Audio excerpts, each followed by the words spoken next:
Imagine for a second that we are tasked with rewriting the United States Constitution. Oh, boy. Yeah, right. But when we convene this new constitutional convention, we aren't inviting politicians. Okay. We aren't bringing in constitutional lawyers or historians or political scientists. Instead, we lock the doors and we bring in theoretical physicists, Wow. systems engineers, applied mathematicians.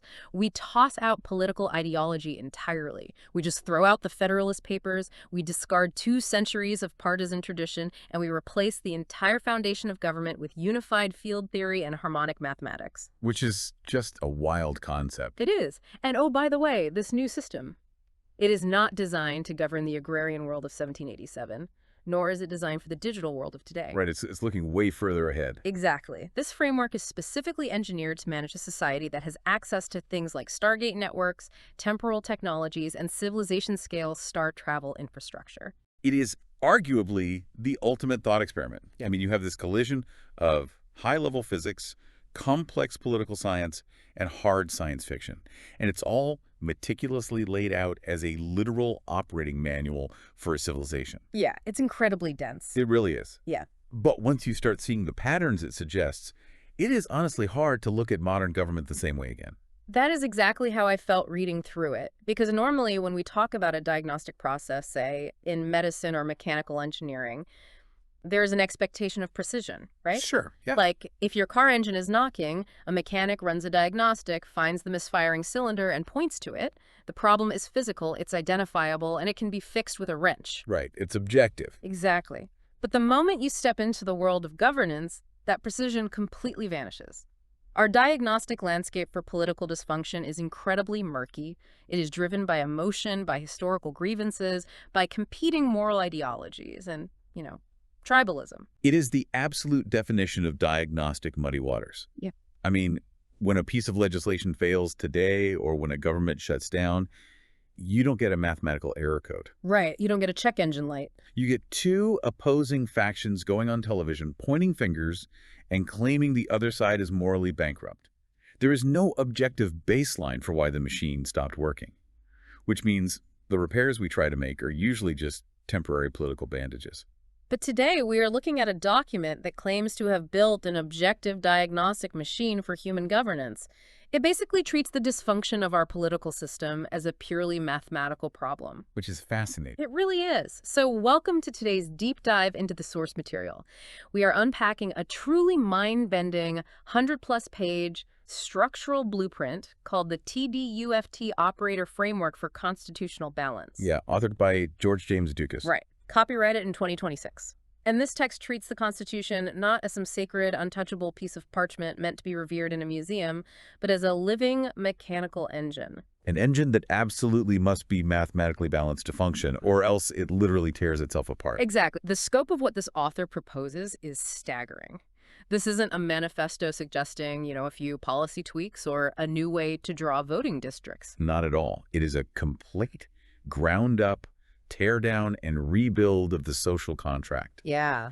It envisions a post-scarcity society, a world where energy is fundamentally free, where political parties have been eradicated not by law, but by geometric necessity. Which we will definitely get into, because that is wild. Oh, absolutely. And it's a world where human value isn't measured by a bank account, but by a systemic metric called lift. So our mission for this deep dive is to guide you, the listener, through this dense, futuristic framework. We're going to unpack the physics of this new government, how it sorts its citizens, how it fundamentally redefines justice, and how it elects leaders to wield unimaginable technology. It's a lot to cover. It's a massive amount to cover. But before we get into the weeds, I do need to establish a very clear impartiality disclaimer for everyone listening. Very important, yeah. Because this document makes some incredibly uncompromising claims about the inefficiencies of our current two-party system and modern governance. It pulls 0 punches in its critique of how we currently run things. It is definitely not polite about it. No, it is not. So I want to assure you that we are not taking a political side here. We are not endorsing the framework's views, nor are we condemning the current political system. Right, we are just the messengers here. Exactly. We are simply acting as your guides, impartially breaking down the structural and mathematical arguments exactly as they are presented in the source text. That is a crucial baseline for this conversation. We are exploring the architecture of an idea. Think of us as two mechanics looking over the blueprints for a completely theoretical, highly experimental engine. I love that analogy. Yeah, we are here to understand how the designer claims the parts fit together, how the fuel flows, and what the theoretical top speed is. We aren't here to tell you whether you should buy the car. Perfect. So let's pop the hood on this theoretical car. Let's do it. To understand how this futuristic government works, we have to start with the core physics of the system. Let's look at the operators. Okay, the operators. The framework uses something called Trans-Dimensional Unified Field Theory, or TDUFT, to map the three branches of the United States government to three specific mathematical operators. Right. We have the phi operator, the psi operator, and the d operator. So help us out here. What exactly does that mean? So TDUFT, in the context of this document, uses these foundational operators to organize complex systems so they can process energy without decaying. Okay. And Dukas maps these physical concepts directly onto the Constitution. Let's start with the base. First, you have the D operator. The D stands for distributed geometry. And in the framework, this maps to Congress. Right. Exactly. In physics, a distributed system has high noise, high output, and generative function. It is meant to represent a wide, decentralized population with multi-node variability. Which honestly makes intuitive sense, because Congress is inherently noisy. Oh, very noisy. You have hundreds of representatives, all bringing completely different local interests, conflicting priorities, and regional demands to the table. It is supposed to be a giant, loud, chaotic brainstorming session. That's the generative function. Precisely. It generates raw material laws, budgets, initiatives. Yeah. But raw distributed power needs direction. Otherwise, it just radiates outward as heat. It just dissipates. Right. And that brings us to the phi operator, which represents a directional vector. This is mapped to the executive branch, the presidency. Okay, so the president is the vector. Yes. The phi operator's mathematical function is to provide unified direction, executive action, and immediate temporal responsibility. It takes all that noisy, distributed generation from the D operator and points it in a single, coherent, forward direction. Let me introduce an analogy here because it really helps me ground this. Go for it. If Congress, the D operator, is the combustion engine generating massive amounts of raw power through small, contained explosions, then the president, the phi operator, is the steering column and the transmission. The engine is basically useless if it's not connected to a drive shaft that points the vehicle somewhere. That is a highly accurate way to visualize it. Right. But a car with just an engine and a steering wheel is going to shake itself to pieces the moment it hits a pothole. Yeah, it's fair. You need a way to absorb shock and maintain the vehicle's integrity over thousands of miles. Yeah. So finally, you have the psi operator. The psi operator. Right. This is the interpretive wave, or the temporal stabilizer. This corresponds directly to the judiciary. Yeah. The psi operator's job is to maintain continuity, preserve interpretation, and accumulate precedent across long cycles of time. So it's the suspension system. Exactly. It prevents the system from swinging wildly back and forth or tearing itself apart from sudden shifts in momentum. Okay, so we have our three parts of the engine. The D operator generates power, the phi operator aims it, and the psi operator stabilizes it over time. Yeah. But the source text makes a radical claim right out of the gate here. It states that our current two-party system is a catastrophic mathematical disaster for this specific engine design. It does. It does not hold back on that point. Not at all. The framework defines the two-party system mathematically as a contractive load and a damping force. Can you unpack that? Sure. The document argues that when you organize the D operator Congress into two diametrically opposed factions, you force constant conflict, winner-take-all behavior, and procedural sabotage. Because it's a zero-sum game. Exactly. Yeah. Structurally, the opposition party's entire incentive is to stop the ruling party from generating power.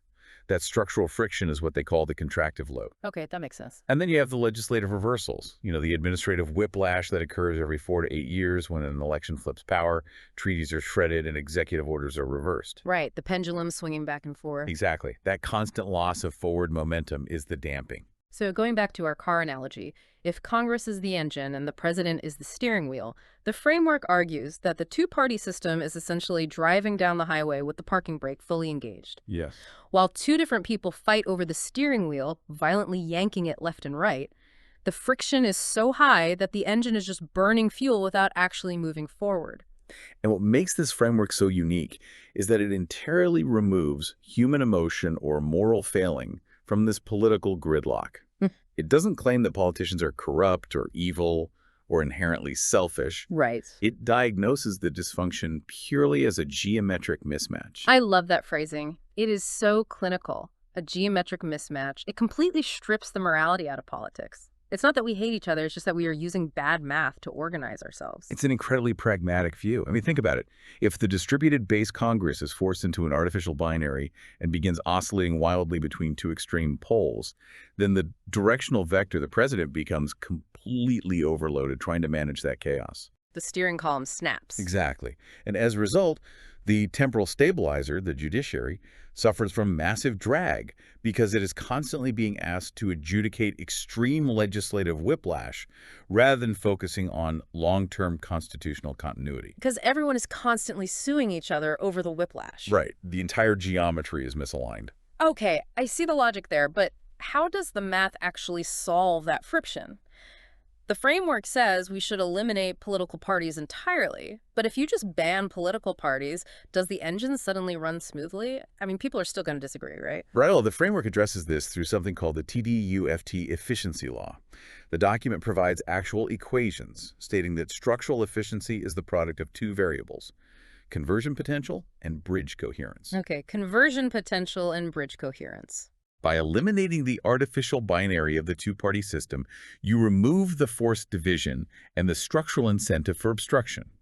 This immediately lowers the contractive load. Because the branches are no longer locked in an oscillation between extreme poles, bridge coherence naturally rises. The source text actually assigns hypothetical coefficients to illustrate this, doesn't it? It does, yeah.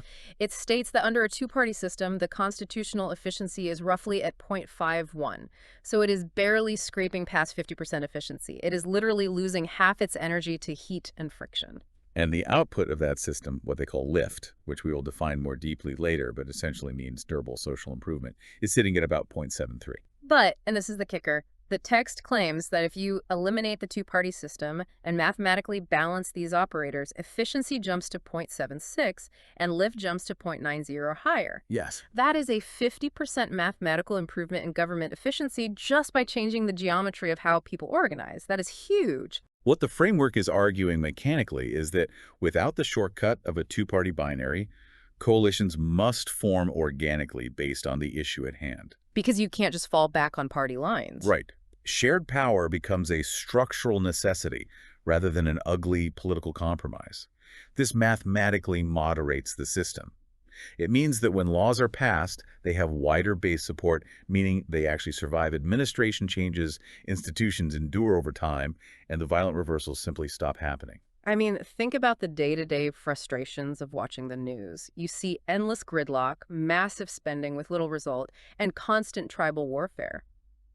How fascinating is it to view that reality not as a sign of moral decay, but simply as a structural math problem? It's a huge relief, honestly. It is a geometric mismatch that can literally be engineered away if we just change the shape of the engine. It attempts to reframe the entire concept of governance. We are conditioned to look for a savior politician, right? Oh, absolutely. The one person who can fix it all. The one charismatic leader who will finally fix the system. This document says the system doesn't care about charisma. The system is structurally designed to fail, regardless of who is in the driver's seat. You have to redesign the engine.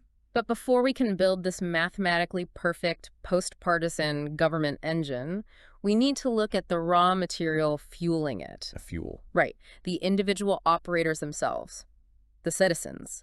And this brings us to a foundational concept in the document called actualization, which is essentially the new starting line for human life in this society.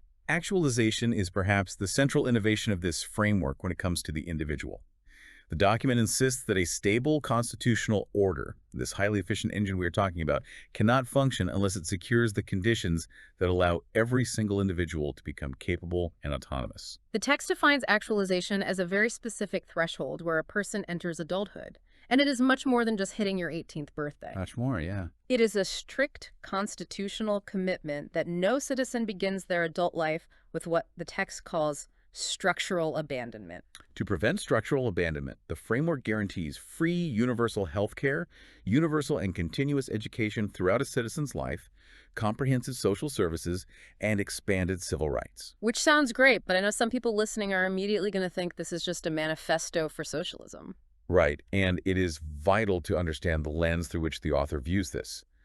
This is not presented as a moral imperative, a socialist ideology, or a compassionate welfare state. It is framed strictly as operator normalization. Operator normalization. That goes right back to the engine analogy. Yes, it does. You can't run a high-performance, meticulously balanced engine if you are pouring contaminated fuel into it, or if the individual gears are rusted and broken. That is the exact mathematical argument.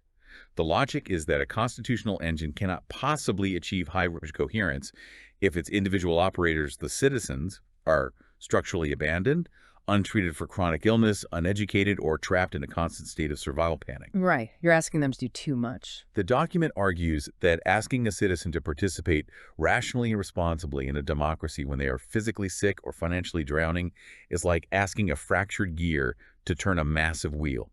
It creates massive systemic drag. So by structurally guaranteeing healthcare and education, you are theoretically raising the formative capacity of the entire society. You are quite literally tuning the individual parts of the engine before you turn the machine on. Yes, and this connects to the broader economic reality of the framework, the lift economy, which we will explore further on.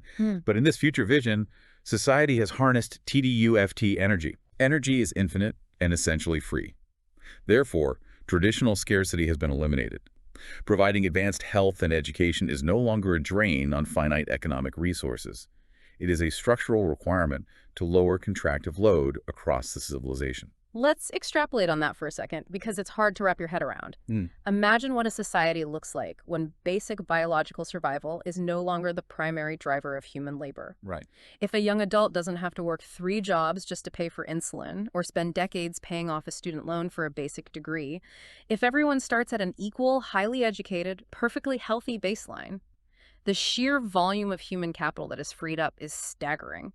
The level of innovation could theoretically skyrocket. That is the explicit mathematical prediction of the framework. If citizens share a common health and educational baseline, systemic reversals and societal collapses decrease. The democracy becomes an engine that efficiently converts human potential into durable civic improvement, which, again, is the definition of lift. Okay, I have to push back here because this is where the framework sounds incredibly utopian. Sure. Even if energy is free, a civilization still requires immense effort to maintain. Like, stargates don't clean themselves. Sure. If everyone is actualized and their housing, health, and education are structurally guaranteed from birth, where does the drive come from? Without the very real threat of starvation, homelessness, or poverty motivating people to go to work, how does this mathematical framework ensure people still contribute? Doesn't the engine just stall out from apathy? It is the most common critique of post-scarcity models, and the framework addresses it through a profound psychological hypothesis. Okay, let's hear it.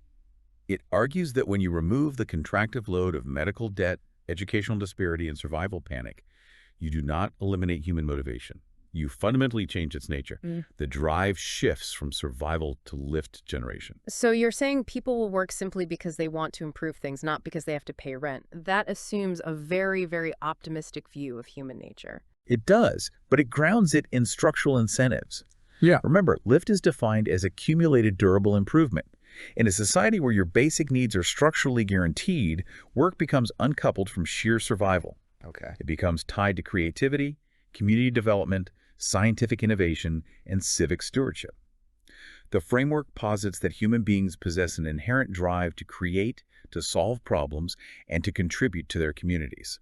When they are actualized, they are finally free to do so at their highest possible capacity, rather than expending 90% of their energy just staying alive. It is essentially Abraham Maslow's hierarchy of needs, but codified into a constitution. Yes, exactly. Once the physiological and safety tiers at the bottom are structurally guaranteed by the state, the entire civilization is freed up to operate at the level of self-actualization. That is a very apt comparison, and the document makes a fascinating hardline distinction at this point. It says, citizenship is inherently equal, but public stewardship is strictly qualified. Yes. Let's transition to this, because this is huge. If actualization guarantees everyone an equal, highly educated starting line, it creates a brand new problem. Right. How do you distinguish who is actually qualified to govern? If everyone in society is capable and educated, you need a radical new filter to find the exceptional people who should be running the machinery. And this brings us to the sorting mechanism. Section 3 of the framework introduces a 10-point merit system and a completely redesigned Congress. Right. In the absence of political parties to act as gatekeepers, the framework introduces a base 10 harmonic merit system for what it terms qualified stewardship. Okay, walk us through that. The core philosophy here is a massive departure from modern democracy. It asserts that public office is not a reward for popularity, it is not a prize for fundraising, and it is not a platform for factional loyalty. Wielding state power requires demonstrated empirical capacity. This is a radical shift. Because today, theoretically, anyone can run for office, right? And if you manage to secure the most votes, often by being the most entertaining or the most aggressive on TV, you win, regardless of your actual resume or competence. Exactly. But this document says absolutely not. If you want to hold the levers of power, you must pass a strict 10-point structural filter. And those 10 points are not arbitrary. They are highly specific categories of merit. Let's walk through them because these categories quite literally form the new physical structure of Congress. Please, go ahead. Category 1 is stability. This is measured by things like having a solid personal foundation, such as no history of bankruptcies. Okay, makes sense. 2 is legal reliability, which means maintaining a clear criminal record. 3 is education, requiring sustained intellectual discipline, usually through advanced degrees. Right. 4 is statesmanship. This is defined as civic maturity, emotional intelligence in public, and respect for institutions. 5 is leadership, which is the demonstrated ability to coordinate teams and manage crises under pressure. It's like a really intense job interview. It really is. 6 is work ethic, a track record of sustained output. 7 is community, measured by substantial volunteer service and local engagement. 8 is financial responsibility, proving you can manage resources without waste. Okay, 2 more. 9 is creativity, which is the proven ability to generate novel, effective solutions to stagnant problems. And 10 is psychological reliability, meaning internal coherence and the ability to regulate one's emotions. Okay, there is a massive amount to unpack there. Let's start with the structure itself. Why exactly 10 categories? Why not 5 broad ones or 12 highly specific ones? It comes back to the transdimensional unified field theory that underpins the math. In harmonic mathematics, 10 is the completion interval. Okay, the completion interval. Right. It is the mathematical point where a repeating pattern resets and forms a complete octave or cycle. The document argues that fewer than 10 categories creates what it calls operator gaps and instability, essentially, undersampling human capacity. By requiring exactly 10 categories, it ensures full harmonic coverage of all necessary human traits to stabilize a system. So it's not just a nice round number for a top 10 list. It is a mathematical requirement to properly filter the distributed noise of the D operator, Congress. Exactly. Congress is reorganized into 10 literal sections corresponding exactly to these 10 merits. The red party and the blue party no longer exist. This is where my mind really starts spinning. Because instead of a Democrat and a Republican negotiating a bill, you have a representative elected from the creativity section and a representative elected from the financial responsibility section sitting across from each other. Yes. Each of the 10 sections represents a specific merit domain. Citizens vote for representatives within these domains based on the candidate's demonstrated capacity in that specific area. Then, that representative contributes that specific, highly refined expertise to the legislative process. I kept thinking of the movie Ocean's 11 while reading this part. Ocean's 11. Okay, I'm intrigued. Yeah, think about it. When you are pulling off a massive heist, you don't just grab 10 guys who are generally okay at everything. Yeah. You need the tech genius, you need the smooth-talking grifter, the logistics expert, the acrobat. Right. Everyone has a highly specific, mathematically required skill.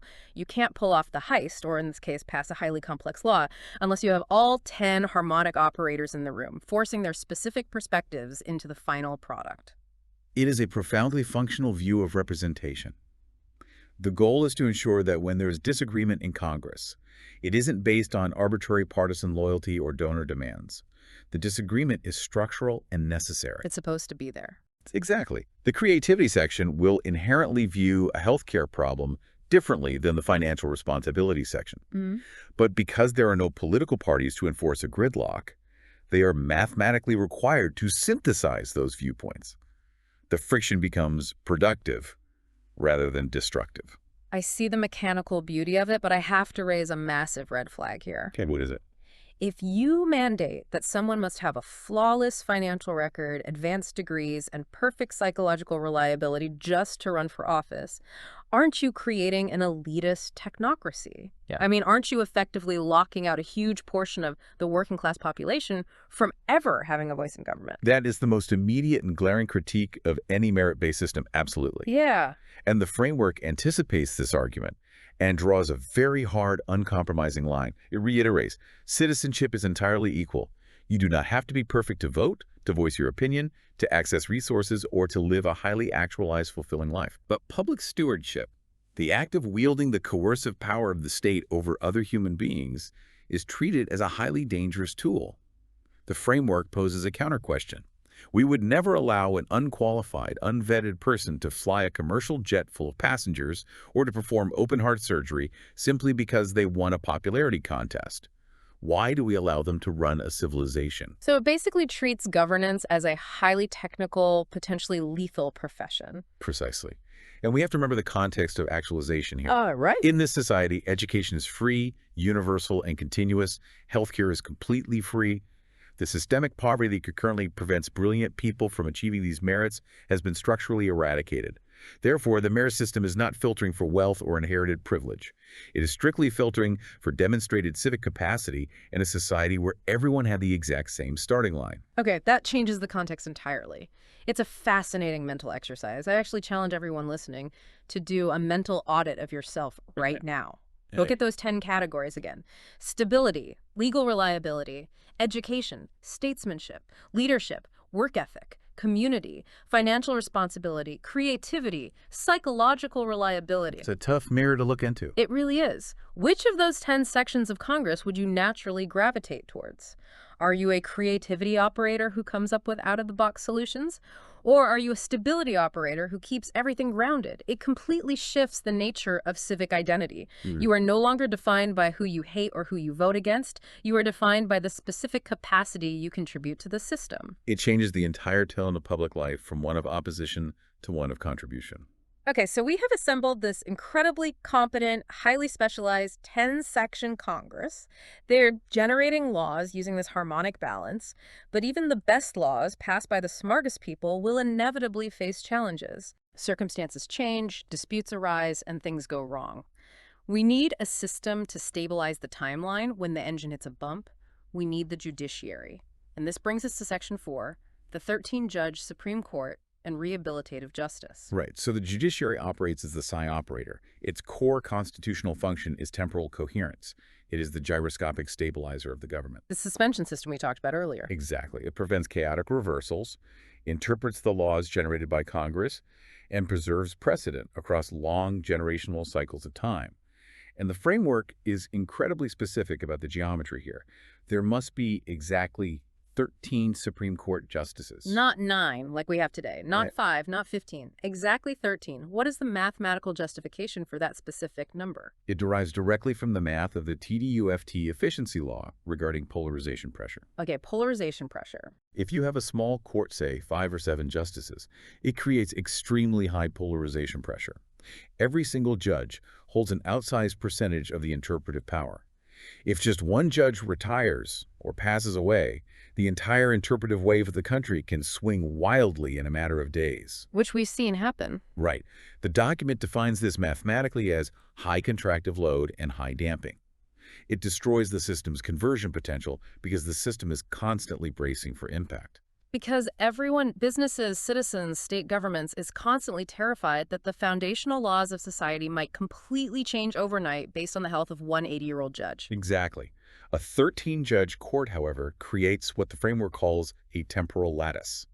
It distributes the interpretive responsibility so widely across the psi operator that a single change, or even 2 changes, does not cause a massive geometric swing. It absorbs the shock. It spreads out the weight. Yes, it ensures long-term stability and prevents the constitutional whiplash that plagued smaller courts. Going back to the car analogy, it's the difference between riding on a suspension system with 4 thin springs versus a complex 13-point hydraulic lattice. The ride is infinitely smoother even if the road gets rough. That's exactly it. But the judiciary's role in this framework goes way beyond just the Supreme Court. It fundamentally alters the societal concept of justice itself. The document introduces something called the justice stability layer, which completely replaces punitive justice, meaning punishment, retribution, and prisons, with rehabilitative restoration. This is where the cold, mathematical view of society paradoxically becomes deeply humane. Yeah, it's a surprising turn. The document argues that crime or antisocial behavior is not a moral failure or a sin. It is a contractive load. It is a mathematical drag on the conversion potential of the civilization. Because if you lock a human being in a cage for 20 years, they aren't generating lift. They are a massive loss of energy to the system. Precisely. Punishing someone by excluding them from society creates what the equations define as exceptional loss and decay. It damages the individual operator, it damages their family network, and it places a massive financial and structural burden on the state to guard them. It's highly inefficient. Highly. Rehabilitation, on the other hand, restores the citizen operator. It turns a systemic energy loss back into lift. Restorative justice is not presented here as a progressive, compassionate policy. It is presented as a strict, non-negotiable mathematical requirement for maintaining operator stability. And to achieve this level of stability without locking people up, the framework utilizes artificial intelligence, but it introduces a concept called AI observance. The text explicitly states that AI is a censor, not a sovereign. It advises, but it does not have the power to punish. In my notes, I describe this as a highly advanced check engine light for human behavior. That is an excellent visualization. The AI continuously monitors societal patterns, detects anomalies in behavior or resource allocation, and forecasts risk. It provides environmental scanning and conflict escalation detection. But it can't arrest you. No, it is fundamentally constrained. It cannot detain you. It cannot issue a sentence. It cannot freeze your bank account. It simply advises individuals, human counselors, and community stewards that a contractive load is developing. But let's be real here. This is where the science fiction starts feeling a bit dystopian. I know exactly what you're going to say. I mean, isn't there a massive inherent privacy risk? Even if the AI doesn't have a gun and a pair of handcuffs, it is constantly monitoring human behavior. The document says the logs are public, but having an AI check engine light flashing over my head predicting my behavior feels like an incredible violation of individual freedom. How does the text defend this? It is arguably the most sensitive tension in the entire framework. The document attempts to mitigate this dystopian edge by insisting on immutable transparency rules. Because the AI logs are entirely public, the AI cannot be used as a tool for secret surveillance, blackmail, or targeted harassment by the state. So no secret police. Exactly. The state cannot use the AI to secretly build a case against a political rival, because the rival and the public can see exactly what the AI is seeing. The stated purpose is strictly preventative. Okay, so how does the intervention actually work? The document outlines a three-stage justice cycle to manage this. Yes. Stage 1 is AI observance. The system detects a pattern of escalating conflict or instability and issues an advisory. Right. Stage 2 is human intervention. This is where actual human beings, counselors, mediators, community leaders step in to de-escalate and stabilize the situation before a crime actually occurs. Catching it early. And stage 3 is rehabilitation, which only activates if harm actually occurs. This involves intensive mental health support, skill development, and direct community restitution. Notice what is entirely missing from those three stages. Prisons, punitive sentencing guidelines, solitary confinement. The entire structural goal is to reduce geometric mismatch and increase societal coherence. A justice system that merely excludes broken parts increases long-term instability. A restorative system seeks the durable reduction of harm by fixing the part and returning it to the engine. It is a profound shift in how we view accountability. So we've stabilized the laws with a 13-judge lattice. We've stabilized the people with restorative justice and actualization. We have a highly competent 10-section Congress generating power. Now, who points this massive, mathematically perfect nation in a specific direction? Don't need a president. We need to elect a president. And the current method of holding endless primary elections and debate stages definitely won't cut it. Let's explore Section 5, the executive vector and the 13 dimensions of leadership. The president, in this framework, operates as the phi operator. The document refers to this role as the vector of lift.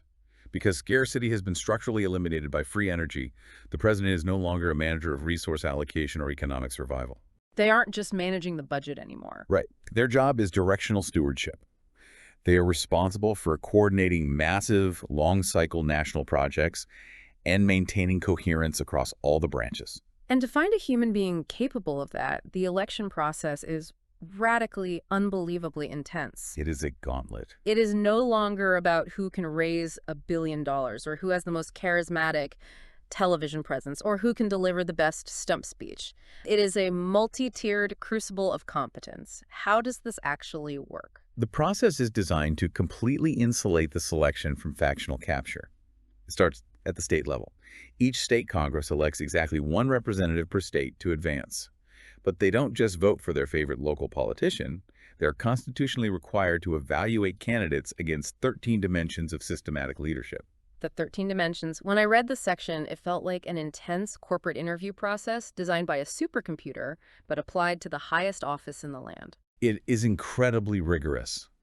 These dimensions include metrics like strategic and tactical planning, governance and direction of process, and integrity. But a few of these dimensions stand out as particularly revolutionary for a political document. Yes, I want to zero in on dimension number 5 and dimension number 6. Okay, let's look at them. Dimension 5 is deconstruction and critical thinking. The text defines this as the ability to destroy assumptions, strip a complex problem down to its first principles, and remove unnecessary complexity without letting ego get in the way. It requires a leader to actively challenge conventional thinking and dismantle bad ideas, even if those ideas are popular. It selects against politicians who just echo what their base wants to hear. And dimension 6 is even wilder to think about in a modern context. Right. It is causation, responsibility, and ownership. The metric specifically requires taking responsibility for outcomes and, get this, owning mistakes promptly and converting them into learning. Imagine a political landscape where owning your mistakes is a required constitutional metric for holding the highest office. It's unheard of today. In today's media environment, admitting a mistake is viewed as weakness. It's political suicide. In this framework, it is a strict prerequisite for advancement. It redefines political leadership entirely. As the text states, leadership is infrastructural, not performative. It is not about projecting a flawless aura of charisma. It is about demonstrating systematic intelligence and adaptability. Okay, so the states use these 13 dimensions to brutally vet their candidates, and they select their 50 representatives. What happens next? The process then moves to the federal level. The House of Representatives, which remember is sorted into those 10 merit sections, takes those 50 state representatives and nominates 5 of them for national consideration. Okay, down to 5. The House is evaluating them on their ability to coordinate national institutions without dominating or crushing the other branches. So the House narrows it from 50 down to 5. It feels like at this stage you're transitioning from looking at pure administrative skill to looking at who can actually survive the institutional friction of Washington. Exactly. How does the Senate evaluate those final 5 differently? The Senate acts as a secondary temporal stabilizer here. They review those 5 nominees and select exactly 3 candidates. They are looking for constitutional maturity. They want to know which of these leaders has the vision to preserve long-term continuity across generations. And then finally, after all of that, the public gets to vote. The people elect the president from those final 3 candidates. Correct. The sequence is a progressive filter.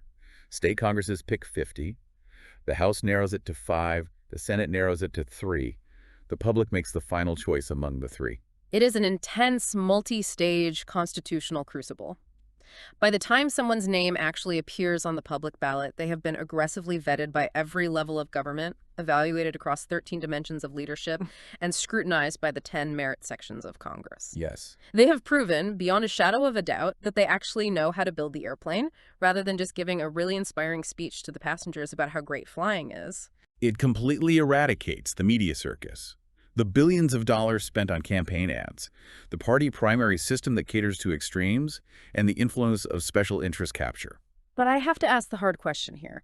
Doesn't this massively diminish the power of the average voter? I mean, on the surface, yes. Today, theoretically, anyone can start a grassroots campaign, capture the public's imagination, and become president. In this system, the public only gets to choose from 3 pre-approved candidates that the government establishment has handed down to them. Isn't that fundamentally anti-democratic? It is a deliberate, highly calculated trade-off. The framework argues that the current system's illusion of total democratic access actually results in complete capture by wealthy donors, party elites, and media conglomerates, Which is a fair point. right? This multi-tiered system sacrifices direct, open primary voting in exchange for guaranteed baseline competence. The public still holds the ultimate veto and makes the final executive choice, but the candidate pool is structurally restricted to those who possess demonstrated empirical systematic intelligence. It is a fascinating debate. Do you want total freedom to elect a charismatic disaster or restricted freedom to choose among highly competent stewards? Right. Which risk are you willing to take? And in the context of this framework, extreme competence isn't just a nice-to-have bonus. It is a matter of literal species survival, because this president isn't just managing tax policy or trade tariffs, they are managing science fiction technology. And that changes the stakes completely. Which brings us to Section 6, Advanced Tech, AI sensors, and the lift economy. This is where the scale of the framework truly reveals itself and why the selection process has to be so rigorous. The society described in this document possesses what it calls civilization-scale infrastructure. Which sounds huge. It is. We are talking about the mastery of TDUFT energy, civilization-scale star travel, temporal technologies, and Stargate networks. Temporal technologies. They're casually managing the manipulation of time and interstellar transit grids. And because these technologies exist, and because they provide infinite, limitless energy, traditional economics completely collapses. Scarcity is dead. Wow. You cannot have capitalism, wage labor, or price fluctuations in a world where energy and basic resources are infinite and free. So the old economy dies, and the new system is the lift economy. Yes. Work becomes entirely voluntary, creative, and community-driven. Education becomes the primary economic engine of the society, and healthcare becomes a lift generator rather than a massive financial cost. But here's where it gets really interesting and honestly a little terrifying. We are essentially taking that same combustion engine we talked about earlier and trying to run it on antimatter rocket fuel. Highly volatile. The framework essentially argues that if you give infinite energy and stargates to a divided two-party system, they will just blow each other up over partisan leverage. That is the core warning of the text. If you introduce civilization-scale technologies into an unstable, oscillating factional government, the species destroys itself. It is inevitable. Because the friction is too high. Exactly. The geometric mismatch we talked about earlier becomes a fatal flaw when the stakes are planetary survival. If the red party controls the Stargate, the blue party will try to sabotage it just to win the next election. Right. You need a mathematically flawless tri-operator system just to survive having this technology in your hands. Furthermore, you cannot allow private ownership of these technologies. Yeah. The document insists that systems capable of affecting the entire population, like a Stargate or an infinite energy grid, must remain publicly stewarded. Makes sense. No single office, no single political faction, and certainly no private corporation can be allowed to capture them. This is managed by what the document calls the transparent governance engine. The framework requires that all major technological decisions have tri-operator approval. The president, the phi operator, the Congress, the D operator, and the judiciary, the psi operator, must all structurally agree. They all have to align. No single branch can wake up one morning and decide to activate a Stargate or initiate a temporal shift. It mathematically prevents unilateral capture. And this entire process is monitored by the AI we discussed earlier. The AI logs every decision, every resource flow, every interbranch communication immutably. So the humans are making the complex decisions, but the AI guarantees absolute transparency. It ensures no one can make a civilization-altering move in the dark. Precisely. And because money and traditional scarcity are gone, the new measure of governance performance, the new metric for the entire economy, is lift. Okay, how exactly does lift replace money for the individual? If I go to work in the lift economy, I'm not getting a paycheck deposited into my bank account. What am I actually getting? You are gaining actualization, and you are contributing to the durable improvement of your community. Okay, but tangibly. Well, lift is defined as accumulated durable improvement. Your value in society is measured by your contribution to stability, creativity, leadership, or whichever of the 10 merit categories you operate in. You don't need a paycheck because your housing, food, healthcare, and education are already provided by the TDUFT energy infrastructure. So you're unburdened. Exactly. Your wealth is your capacity to generate lift, which elevates your status and influence within the 10-point merit system. It is a complete paradigm shift in human motivation. But with all these massive moving parts, fully actualized citizens, a hyper-competent 10-section Congress, 13-judge courts, AI observance, stargates, infinite energy, how does it all interact without completely crushing the individual? That's the million-dollar question. Right. How do you have a society this organized, monitored, and efficient without it turning into a dystopian collectivist hive mind? That brings us to our final exploration, Section 7, Constitutional Geometry and the Nine-Step Codex. To solve the inherent tension between the freedom of the individual and the power of the state, the framework introduces the concept of constitutional geometry. It divides society into 3 distinct domains. D1, D2, and D3. Exactly. D1 is the individual domain. This is the protected space for personal autonomy, individual rights, creativity, and actualization. D2 is the collective domain. This is the government, the institutions, the branches, the infrastructure. Which is the classic conflict of political science, right? The individual versus the collective state. But the framework proposes D3, the sovereign metaverse. And it is vital to understand that this is not virtual reality or a digital chat room. Right, no VR headsets. Right. It is a constitutional space, a geometric field, where D1 and D2 interact and negotiate without destroying each other. So it's the conceptual space where my individual freedom meets the government's need for order, and instead of colliding in a zero-sum battle, they are forced to harmonize. They harmonize through a fundamental rule called psychergesis. Psychergesis. That is a heavy academic word.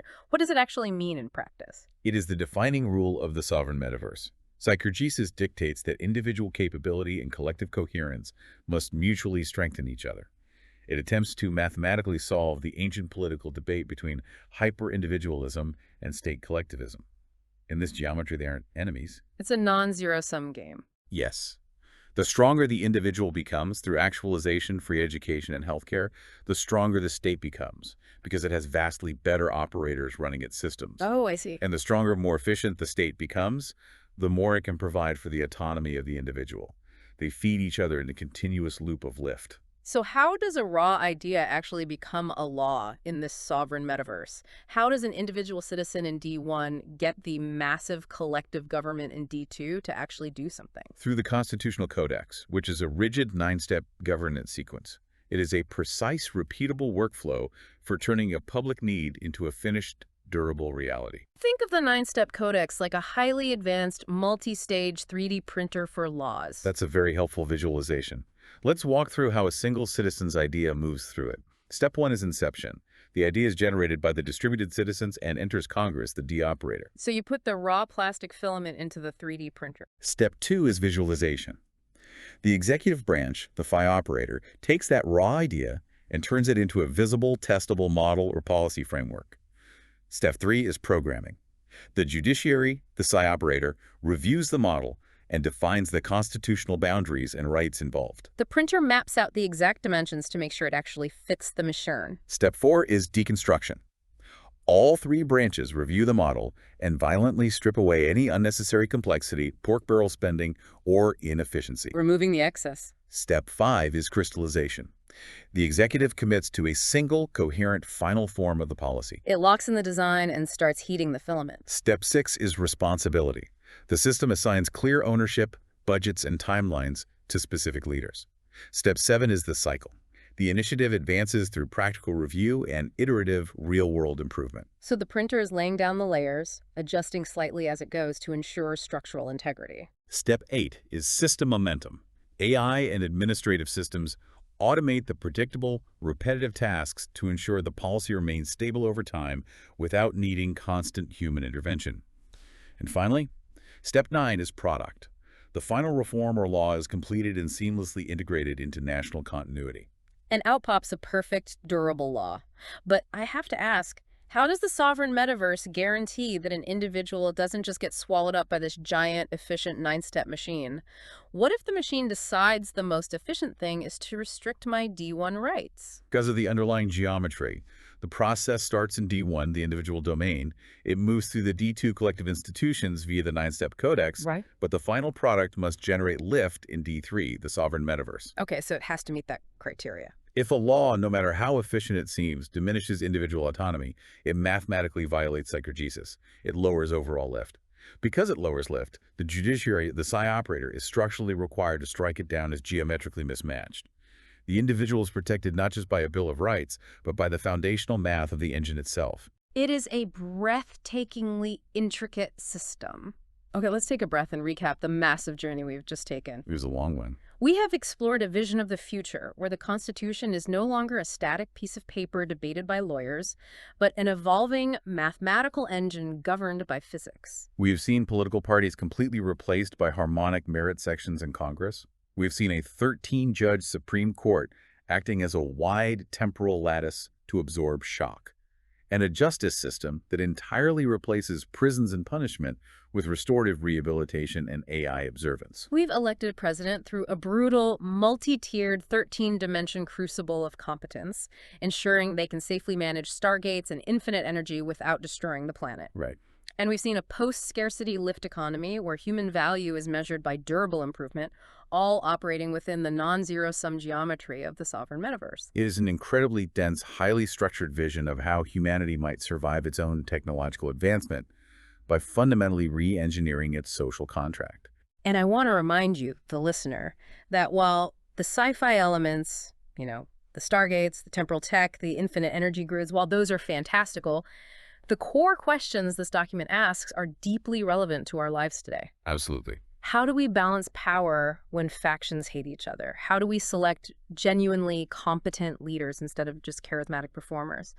How do we ensure every single citizen reaches their full potential without structural abandonment? We might not have free energy yet, but the friction of the two-party system, the gridlock, and the need for actualization are incredibly real right now. The document forces us to ask a very uncomfortable question. Are our current institutions actually capable of managing the future, or are they structurally doomed to fail by their own internal geometry? It's a heavy question, but I want to leave you with a final, provocative thought to mull over on your own. A thought that builds on everything we've discussed today. Okay, let's hear it. The framework claims that lift is accumulated durable improvement. It is the ultimate goal of this society.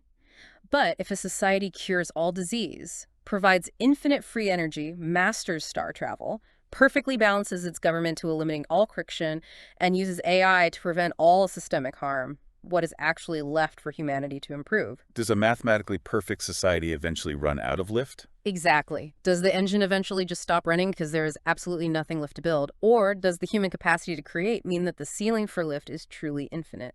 It makes you wonder what happens when the diagnostic machine is finally perfectly fixed.